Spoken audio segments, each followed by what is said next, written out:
ভারত থেকে খুনি এনে সালমান শাহকে হত্যা করা হয়েছে এমনটা দাবি করছেন অভিনেতার মা।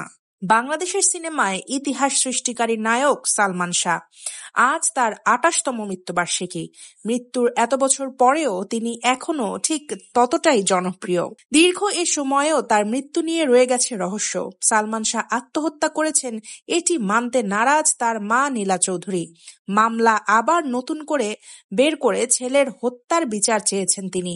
তার দাবি, তার ছেলে আত্মহত্যা করতেই পারে না, আত্মহত্যার কোনো লক্ষণই নেই, তাকে পরিকল্পিতভাবে হত্যা করা হয়েছে।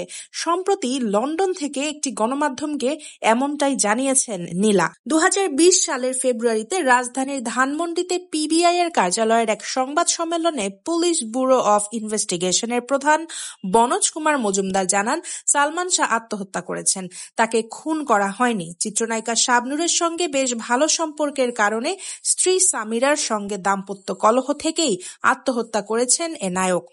নীলা চৌধুরী, সালমান শাহর মা, তিনি বলেন, সালমান শাহ আত্মহত্যা করেনি, এ হত্যার বিচার প্রয়োজন। আজিজ মোহাম্মদ ভাইকে দেশে ফিরিয়ে আনা হোক। আগে একটা মাফিয়ার আন্ডারে ছিলাম, এখন আমরা মুক্ত। আমরা বলতে চাই, আমি কথা বলবো। তিনি বলেন, আমাকে একজন জানান, আমাকে পৃথিবী থেকে উঠিয়ে দেওয়ার একটি পরিকল্পনা করা হয়েছে অথবা গুম করা হবে আমাকে।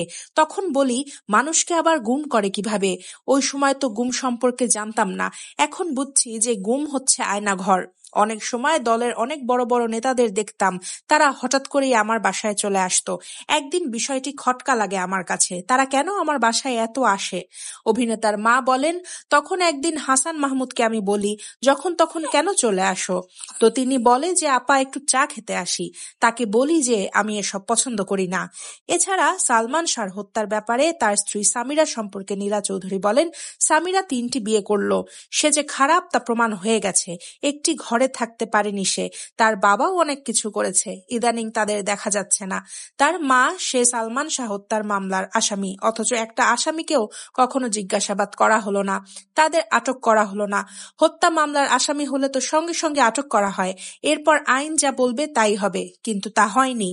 পিবিআইয়ের প্রধান বনোজ কুমার সম্পর্কে নীলা চৌধুরী বলেন, তাদের সঙ্গে বনোজ কুমারের সম্পৃক্ততা ছিল। এই বনোজ কুমারকে তারা অনেক টাকা দিয়েছে। সুকুমার রঞ্জন একজন সংসদ সদস্য ছিলেন, তিনি একজন ভারতীয় এজেন্ট। তিনি আমাকে হুমকি দিয়েছিলেন। সালমান শাহর মৃত্যুর পর আমরা জেনেছিলাম যে ভারতীয় কাউকে ভাড়া করে এনে সালমান শাহকে হত্যা করিয়েছে তারা। ১৯৯৬ সালের ৬ সেপ্টেম্বর না ফেরার দেশে চলে যান এই নায়ক, কিন্তু তাতেও এক বিন্দু জনপ্রিয়তা কমেনি তার। ইন্টারনেটের এই যুগে দর্শকদের হৃদয়ে এখনো তিনি বেঁচে আছেন সেই স্বপ্নের নায়ক হয়েই। প্রিয় নায়কের মৃত্যুবার্ষিকী উপলক্ষে বিভিন্ন স্থানে তাকে স্মরণ করছেন ভক্তরা। এরই মধ্যে সালমানের স্মৃতিচারণ করলেন তার সহশিল্পী নায়িকা ববিতা। তিনি বলেন, মৃত্যুর এত বছর কেটে গেলেও সালমান তার অভিনয় আর ফ্যাশনের ভিন্ন মাত্রা দিয়ে দর্শকের হৃদয়ে গেঁথে আছে। সালমান এমন ভাবে সংলাপ বলতো, এক্সপ্রেশন দিত যে বোঝার উপায় থাকতো না এটা অভিনয় নাকি সত্যি। ববিতা আরো বলেন, আমার সঙ্গে সালমানের বেশ কয়েকটি সিনেমায় কাজ হয়েছে। সালমান আমাকে প্রায় বলতো, আপনি আমার আপন মা না হলেও আপনি আমার সুইট মা। সে আমাকে মা বলেই ডাকতো। সালমানের দেওয়া একটি চিরকুটের স্মৃতিচারণ করে ববিতা বলেন, যখন প্রথম মোবাইল ফোন বাজারে এলো, সাইজে সেটা বেশ বড় ছিল। আমি সেই মোবাইল ফোন ব্যবহার করতে পারতাম না। সালমানই আমাকে একটি চিরকুটে লিখে দিয়ে মোবাইল ব্যবহার করা শিখিয়েছিল। সালমানের নিজের হাতের লেখা সেই চিরকুটটি এখনো আমার কাছে বেশ যত্নে রাখা আছে। সেই চিরকুটের মাঝেই আমি সালমানকে খুঁজে বেড়াই। ববিতার সঙ্গে সালমান 4টি সিনেমায় অভিনয় করেছিলেন।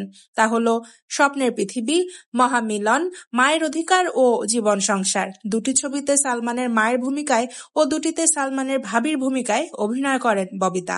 দর্শক, আজকের মতো এখানেই শেষ করছি। আমাদের সাথে থাকার জন্য আপনাদের অসংখ্য ধন্যবাদ। পরবর্তী পর্বে আবারও দেখা হবে আপনাদের সাথে। ততদিন ভালো থাকবেন। আল্লাহ হাফেজ।